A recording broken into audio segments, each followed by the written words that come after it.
All day from mornings on 2 to the pre-shows beginning at noon. I'll be right there outside the stadium. For all of us here at KTVU, I'm Mike Meback. Thanks for watching and have an amazing night.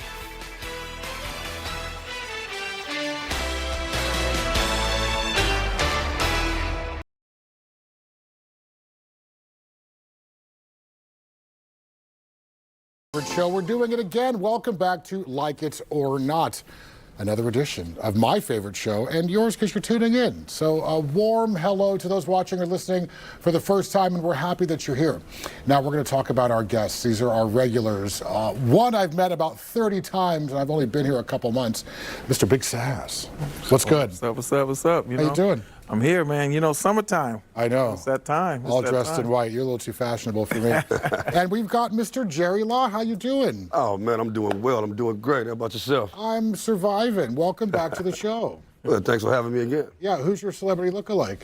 Well, if I'm in L.A., they say whack 100. If it's the Bay, too short. Hey, there it is. There it is. I mean, come on, let's call it out, right? So welcome back to the show, gentlemen. How have you been? Things are good? Amazing. Yeah? Yeah. Business is fine. Everything's Good. flourishing. Good. Let me hear a bit about your backstory, because you're a comedian. Tell me a bit about you, because I've never met you. Yeah, so I'm Jerry Law Too Raw. Been doing comedy for approximately about 12 years. It's my 12th year doing it. I travel doing comedy as well. I work with the community, work with the Sankofa Sanctuary, Rise East. I mentor youth. Yeah. I have a nonprofit called From the Cage to the Stage.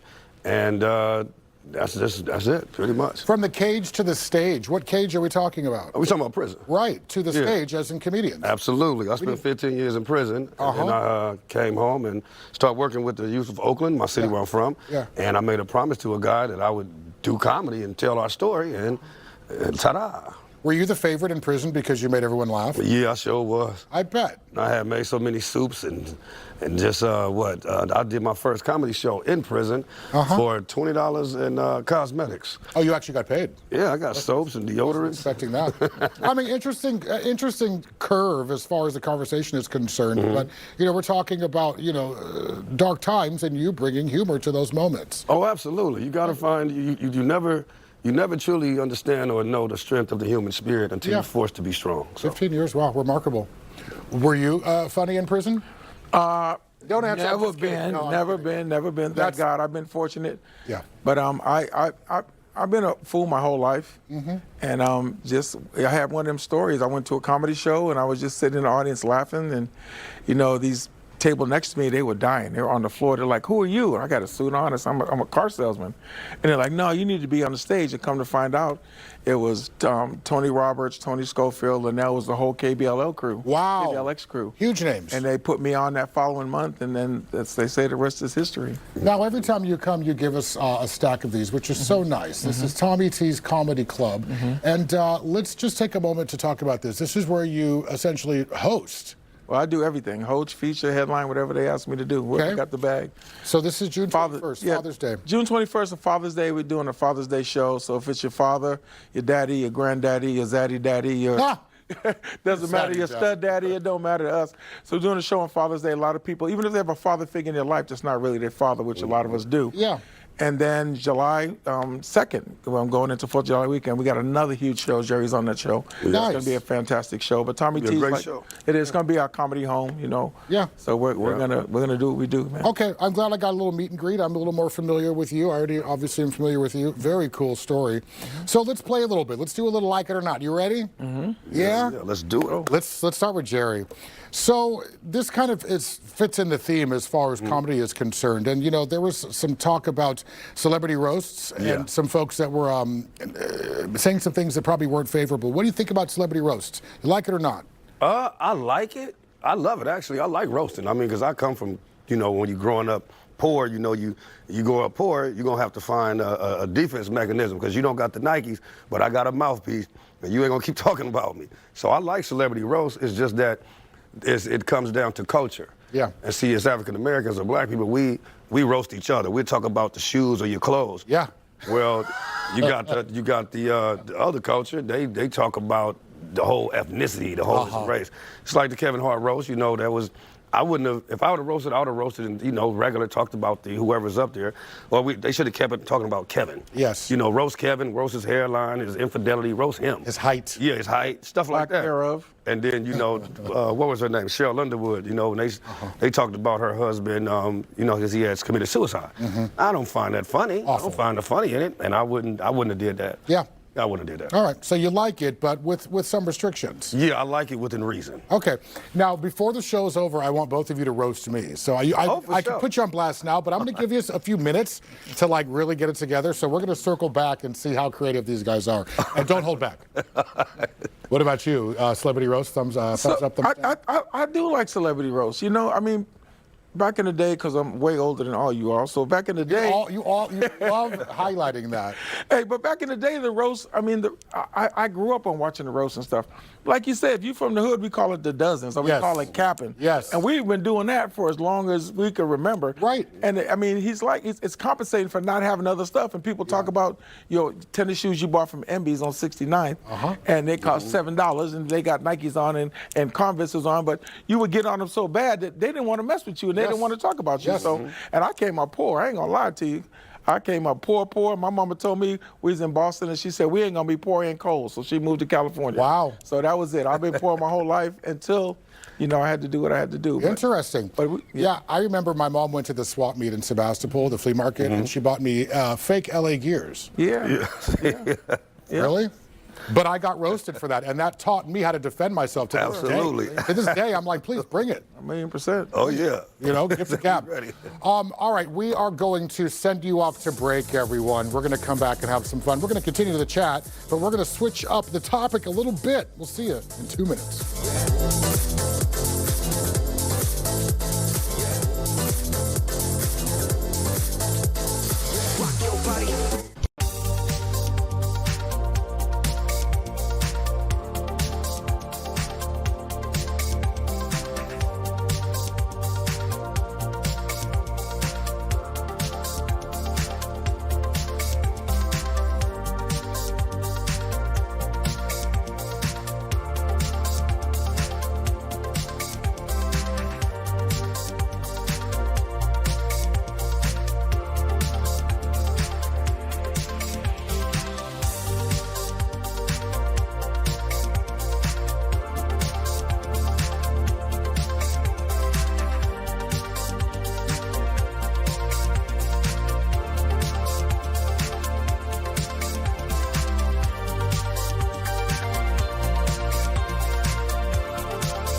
right, folks, welcome back to your and my favorite show. And I have a lot of fun. You can see what I've got.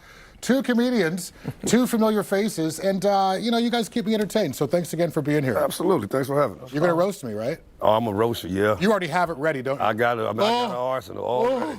Oh, what you got for I'm a me? nice guy. I'm a nice guy. Oh, please. I'm a nice guy. Come on, I want you to participate in this too. But before we get to roasting me, let's talk a bit about comedy critics. What do you do when somebody stands up in a room and starts trying to contest what you're saying? That happens a lot lately. Yeah. You like it or not? I'm assuming you. I like it. Okay. Reason why I like it is because, I mean, the comedy clubs, of course, they have their security that's gonna, tell people, hey, don't talk to the comics or whatever. But in today's age, a lot of comedy, people are hitting the crowd like they're doing crowd work.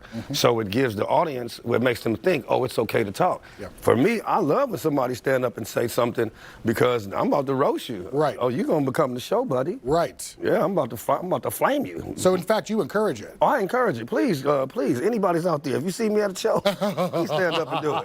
He looked right into the camera. I'll be your Huckleberry. Challenge accepted. So like it. What about you? I mean, I like it.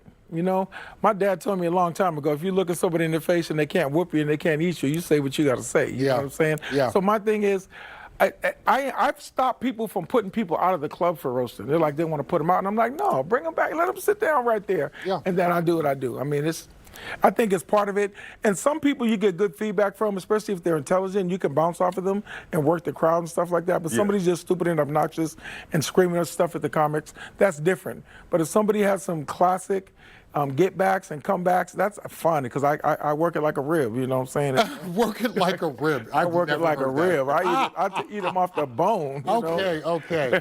So, initially I would think that the people that are chiming in aren't intellectual. It's usually people that are putting their foot in their mouths are not, they're not very smart, right? You're right. You are totally correct. It's usually somebody that's just had way too much to drink. Right. Or it's someone, and people come in groups, and they know that they have a person in their group who's just gonna just talk. Like they didn't want to bring this person, and they knew it. You would see them, you'd be like, "Oh God, here we go." Yeah. And some people just don't get it. And For our group, it'd be Robert. He's always the one talking.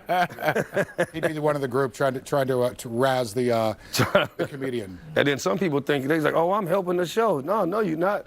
You just have to. A lot of comics, you're doing your material, and some comics where if they get a heckler, it'll throw them off their material. Yes. See, I'm not like that. I improv, you know what I mean? I host, I do MCing, so Yeah. I do a lot of stuff on the fly. Right. And so for me, it's just an extra muscle that you can build around. Right. Which is why you encourage it, because you're equipped. Oh yeah, I'm ready. Chop, chop, chop, chop. I'm more timeline on I'm more like other side of the brain where if you're messing up my program, it's going to trip me up. Oh, okay. So I don't know how off the cuff I would be. But practice makes perfect, right? Right, absolutely. You've been doing this for decades. Over a decade, yep. All right, let's move on to a different topic. How do you all feel about that? And I'm assuming, I know you have kids. You have grandkids. Do you have kids? I have a son, yeah. Gotcha. All right, so let's talk about summer jobs instead of summer school to build character. Let me start with you this time. Like it or not? Summer. I like the summer jobs program because I grew up in the summer jobs program. Yeah. And I hate to say this, but I think minimum wage ruined the summer job program because now they can hire people 20, 30, 40, 50 to do the same job that they would give teenagers during the summertime. Interesting take. To make their money and buy their own. I mean, a lot of these kids are working because they want certain clothes, certain outfits, certain places they want to go and stuff. A lot of times the family doesn't have the money. Yeah. So they work during the summer, they stack their money up, get their first car, do what they want. By having the minimum wage laws in place, like I said, you can hire 40-year-olds to do jobs that you would usually hire 16 or 17-year-olds to do. That's an interesting perspective, and I think I agree with you because I remember growing up, minimum wage jobs were pretty much for starters. Correct. Right? Correct. When you're joining the workforce. Correct. So you like it when it comes to summer work. Correct. Okay, what about you? Summer school, summer work, like it or not? Summer work, I'll choose summer work because school education is going to be there. Yeah. And just like SAS, I came up under that program as well. I remember getting my job. It teaches you about working, working around others, you know what I mean? Yes. 'Cause they had me, I was a janitor at, I think it was not La Escuelita. Yeah, it was like El Centro de Juventud. I'll never forget, I was a janitor at a Mexican school. And so, it was a language barrier, but I knew to clean up and stuff like that. And then you will find out if you lazy or not. Yeah. Because the closet became my best friend, man. I was in that closet. Hiding from work? Was I? Oh, wow, truth comes out. Was this your first job? It was my first summer job at the time. they had a lot of programs in Oakland. Like Yeah. they had put you at different sites. Then they had the one where you go clean up the parks and recs and stuff. Uh-huh. Yeah, so I found out me more of a hands-on, and the structure for me just wasn't. I didn't like it. See, Like the kids were looking forward to the summer jobs, getting their work permit, Getting money. and getting money, and that check. okay, I'm old enough to get my work permit. I want a job, and Mom, I'm going to work the summer. Can you sign my work permit? They were looking forward to doing that. They had something to look forward to instead of hanging out and doing nothing. You know what I'm saying? absolutely. What was your first job? Well, I started working young, man. I worked on ice cream trucks. I've done everything. I'm not gonna lie. I'm an entrepreneur ninja because I've done everything. I'm not gonna lie to you, man. I've been in the car business 35 years. Yeah. I got 3 of my kids in the car business. You got but to I've help me get a new. I'm in the business. You of keep getting a new saying car. that, man. No, I'm I'm serious ready. this time. I wrecked I'm ready. my car last week. I need your help. My first job was a paper boy with I think it was the Roanoke Park Clarion, Katati Clarion. Yeah, back in the 80s. All right, enough about us. We are going to send you off to break yet again. And when we come back, we might switch up the topic. We might stay on topic. You have to stick around to find out. We'll see you in a moment. When it's good,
now.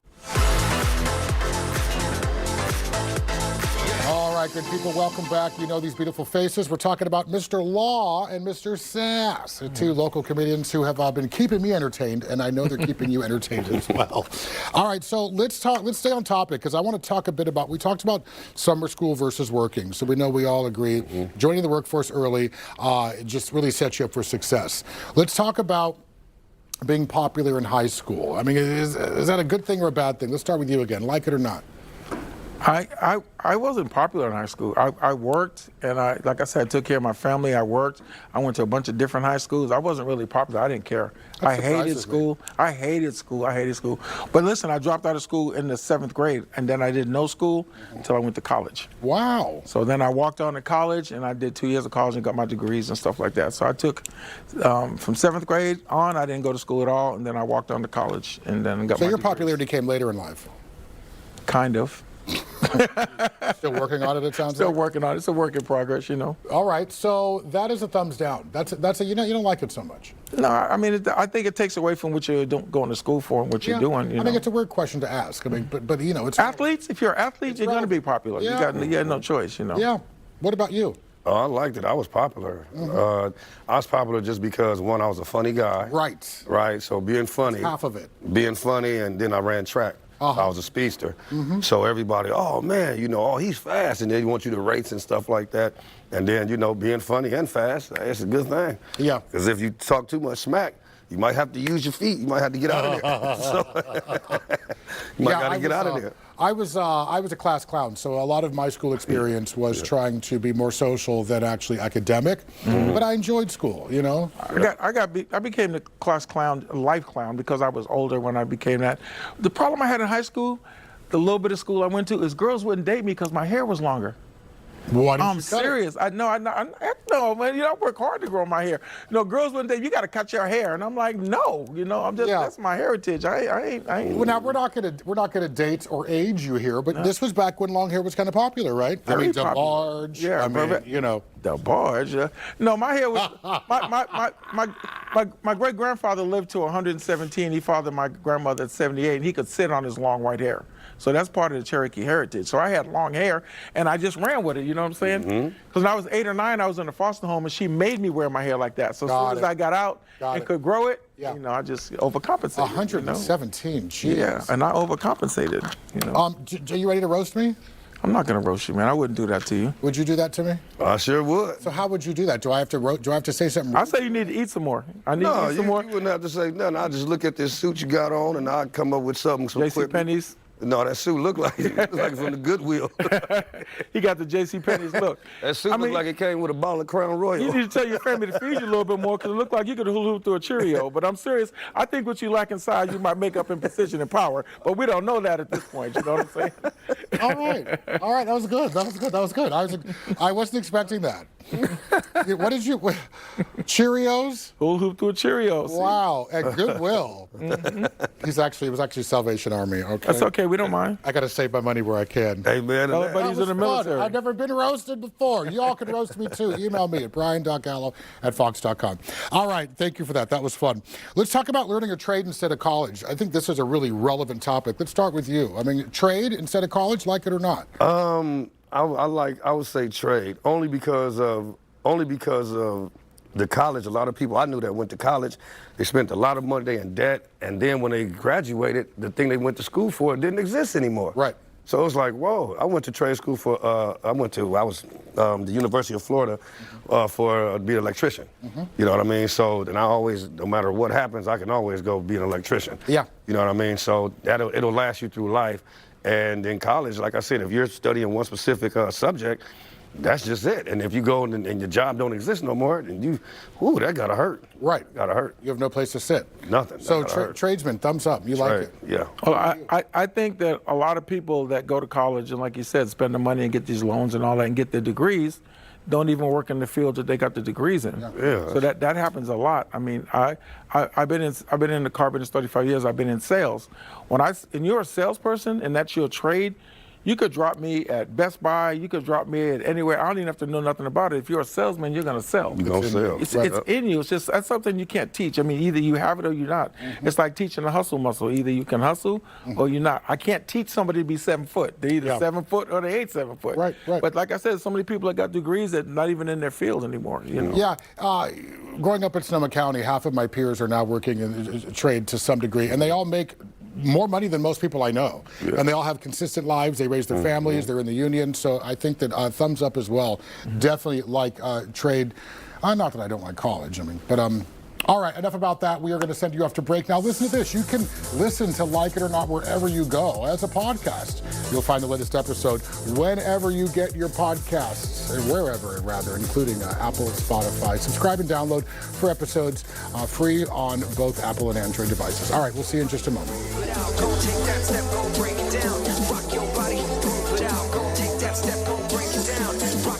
Celebrate the 4th of July.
All right, welcome back, everyone. Again, we appreciate your being here, and like it or not, we are having some fun. We got two local comedians. You know their faces. We're going to pop them up for you. Bam. And all right, so we've been talking about comedy. You roasted me. I enjoyed it. I'll be able to go home unscathed to some degree. But let's talk about, this is a really cool question I like. I mean, 4 GOATs, right? The Mount Rushmore of comedy. Let's start with you. I'm going to let you think for a sec. Who are the top 4? For me, I mean, Mike Epps is always one of my favorites. Whoa, I mean, whoa. And I'm just going to tell you, I before I even started doing comedy, we were friends. Wow. Yeah, from my brother used to cater to Paramount and stuff, so I'd always go with him on jobs. So I've been friends with Mike forever, and he's put me on shows. I've worked with him and stuff. Got it. So you're a little biased. Yeah, Cat Williams is a hitter for me. I like Cat Williams a lot. For sure. Richard Pryor, I mean, he's one of the people that could walk into a room and talk about you having a cup of coffee for 45 minutes and have you dying. Yeah, You know. yeah. And Seinfeld. I really like Wow. Seinfeld. Okay. I like Seinfeld. Now, do you like Seinfeld or do you like Larry David, who created Seinfeld? I like Seinfeld. I mean, it. if you listen to him, his range is very intelligent thinking jokes. Sometimes you got to think about it, but it lingers and it Yeah. lasts for a long time. I mean, I think he's on my Mount Rushmore. And he's clean comedy, similar to Bill Cosby. Correct. He's not. It doesn't have to be crass to get a joke. Correct. What about you? Mine, man, I got the blessing. I get to work with my GOATs. Mark Curry, being that we're from Who's the same. from here? Yeah. From here, from Oakland. We from the same neighborhood. Can I interrupt you real quick? Yeah. Do you know part of his backstory? He was in LA less than a year. He was there for 6 months and landed that show. Hang with Mr. Cooper, which is Man, unheard of as unheard far as a of. Hollywood That's story. Chris Tucker. And just boom. 6 months in LA and landed. And landed that. You got him. Yeah. Earthquake. Oh, man, yeah. Earthquake, so Yeah. underrated. Legendary. Dion Cole. Oh, And he's also a good DJ. Sorry, go on. yeah. And Martin Lawrence. Wow. Martin Lawrence. You know, Martin the Lawrence. thing I love about Martin Lawrence is that I was raised watching him. Me, that's why I came up. That's when that's why I wanted to be a host, and that's when I got my energy and style from Martin Lawrence, just Yeah. based on sneaking up to watch Def Jam late at night. And then watching him just kill the crowd. Just, Yeah. oh my God. They falling out their seats and he's just hitting it. And, you know, and physical humor. Physical. Right? I'm in it. I'll do it all. Lots of movement. And what's interesting is that he, like a lot of comedians, is just fearless. Yeah. Just get out there, just no fear at all. Yeah, you got to. You got to be. All right, so those are your 4. Those are my 4. Okay, nobody mentioned Dave Chappelle, which breaks my heart. That guy is I love Dave. I got to perform with him before. I love Have you Dave. really? Oh yeah, down in the Hollywood Improv. But Dave, he just be, well, Dave, you get the smoking. Yeah. He sit down. Oh, you in for a treat. I cannot with him. What about Paul Mooney? Oh, Paul Mooney. It's crazy enough. The first time I ever hosted was for Dick Gregory and Paul Mooney. Yeah, I remember. Yep, my first time ever hosting. Wow, says at no Tommy one T's, ever. yep. I've seen him live several times. The guy's fantastic. Paul Mooney. Yeah, and he passed, right? He passed. Yeah, rest in peace, Rest Paul his Mooney. soul. All right, folks.